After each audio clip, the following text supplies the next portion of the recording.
اعوذ باللہ من الشیطان الرجیم بسم اللہ الرحمن الرحیم الصلاۃ والسلام علیکہ یا رسول اللہ وعلی آلک و اصحابک یا حبیب اللہ۔ صراط مستقیم میں آپ سب کو خوش آمدید کہتی ہوں۔ پچھلے سبق میں ہم لوگوں نے سورت کے آغاز میں مومنین کے کچھ اوصاف پڑھے تھے۔ آج کے سبق میں ہم لوگ کفار کے کچھ اوصاف پڑھیں گے اور منافقین کے کچھ اوصاف ملاحظہ فرمائیں گے۔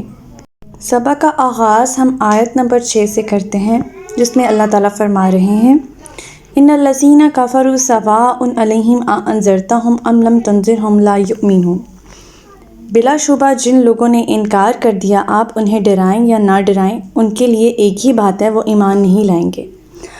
اب اس میں ہمارے سمجھنے کی بات ہے کہ پچھلے سبق میں ہم لوگوں نے ایمان لانے والوں کے کچھ اوصاف پڑھے تھے، جس میں تھا نماز قائم کرتے ہیں، زکوٰۃ دیتے ہیں، اللہ تعالیٰ نے جو انہیں رزق دیا اس میں سے خرچ کرتے ہیں، روز آخرت پر یقین رکھتے ہیں، اور ان سارے امور کو جو نہیں کرتا وہ ایمان نہیں لاتا، وہ کافر ہوتا ہے۔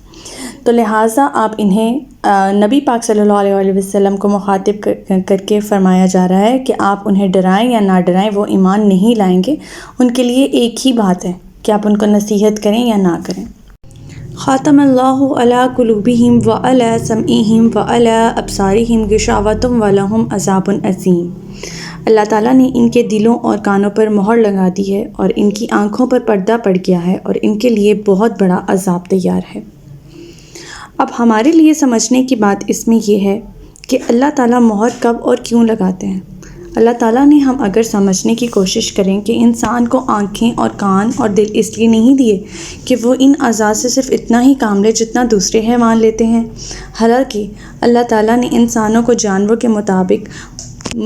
کے مقابلے میں بہت زیادہ فہم و دانش عطا کی ہے، سمجھ عطا کی ہے۔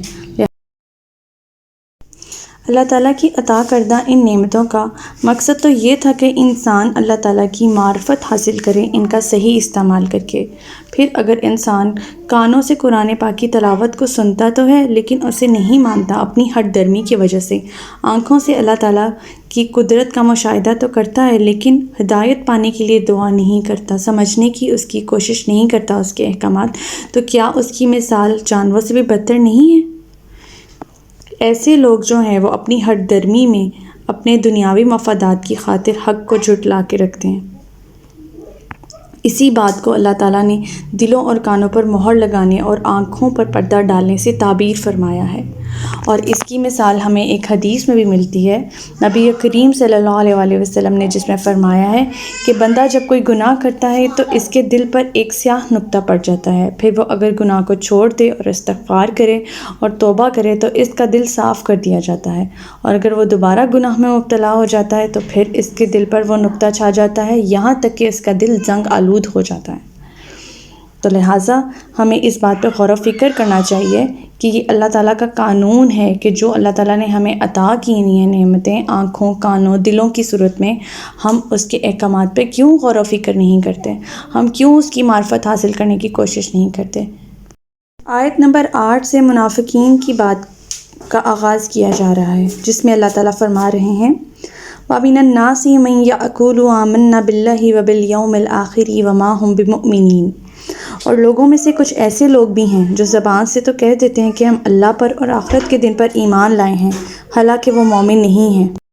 ہمارے لیے اس آیت میں سمجھنے کی بات یہ ہے کہ ہم اپنا ملاحظہ کریں، کیا ہم ایسے لوگوں میں نہیں شامل ہوتے؟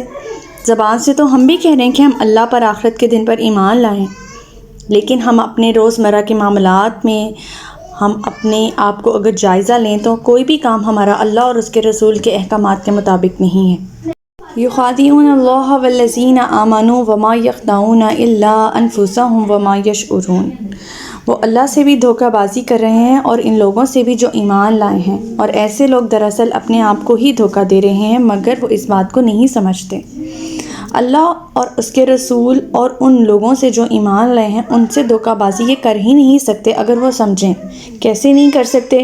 کہ اللہ تعالیٰ تو دلوں کے حالات بہتر طریقے سے جانتا ہے، اللہ تعالیٰ ان کی حرکات کو بھی دیکھ رہا ہے، اللہ تعالیٰ ان کے ارادوں کو بھی بخوبی جانتا ہے، اور اپنے رسول کو اللہ تعالیٰ مطلع بھی کر رہا ہے ان کے ارادوں کے ذریعے۔ تو لہٰذا ان کی دغابازی کا وبال ان پر ہی آن پڑے گا اور یہ دنیا میں بھی ذلیل و خوار ہوں گے اور آخرت میں بھی۔ فی قلوبہم مرض فزادہم اللہ مرضا ولہم عذاب علیم بما کانوا یکذبون۔ ایسے لوگوں کے دلوں میں بیماری ہے جسے اللہ تعالیٰ نے اور زیادہ بڑھا دیا ہے اور وہ جھوٹ بک رہے ہیں اور اس کے عوض ان کے لیے دکھ دینے والا عذاب تیار ہے۔ اب ہم سمجھ لیتے ہیں کہ یہاں اللہ تعالیٰ کون سی بیماری کے بارے میں ذکر کر رہے ہیں۔ وہ بیماری ہے مسلمانوں سے نفرت، ان کے بارے میں اپنے دل میں نفاق اور حسد رکھنا، اور جیسے جیسے اہل اسلام کی شوکت بڑھتی جائے گی ان کی بیماری میں بھی ویسے ہی اضافہ ہوتا جائے گا۔ اور جو جھوٹ ہے جس کے بارے میں اللہ تعالیٰ یہاں فرما رہے ہیں وہ یہ جھوٹ ہے کہ وہ زبان سے تو کہہ رہے ہیں کہ میں اللہ پر اور آخرت پر ایمان لائے ہیں، لیکن ان کے حرکات و سکنات اس دعوے کی مخالف سمت میں ہیں، اسی لیے انہیں دردناک عذاب ہوگا۔ جیسے کہ ایک دوسرے مقام پر بھی اللہ تعالیٰ نے فرمایا ہے، بلا شبہ منافق دوزخ کے سب سے نچلے طبقے میں ہوں گے۔ ہمارا آج کا سبق یہیں تک تھا۔ اگلے سبق میں بھی ہم منافقین کے بارے میں مزید تفصیل کے ساتھ پڑھیں گے کہ اللہ تعالیٰ مزید منافقین کے بارے میں کیا فرما رہے ہیں اور ہمیں اپنا جائزہ کس طرح سے لینا ہے کہ ہمارا شمار بھی ان منافقین میں نہ ہو۔ اللہ تعالیٰ سے دعا ہے کہ اللہ تعالیٰ ہمیں استقامت عطا کرے اور ہمیں عمل کرنے کی توفیق دے۔ سبحانک اللہم و بحمدک استغفرک و اتوب الیک۔ السلام علیکم ورحمۃ اللہ وبرکاتہ۔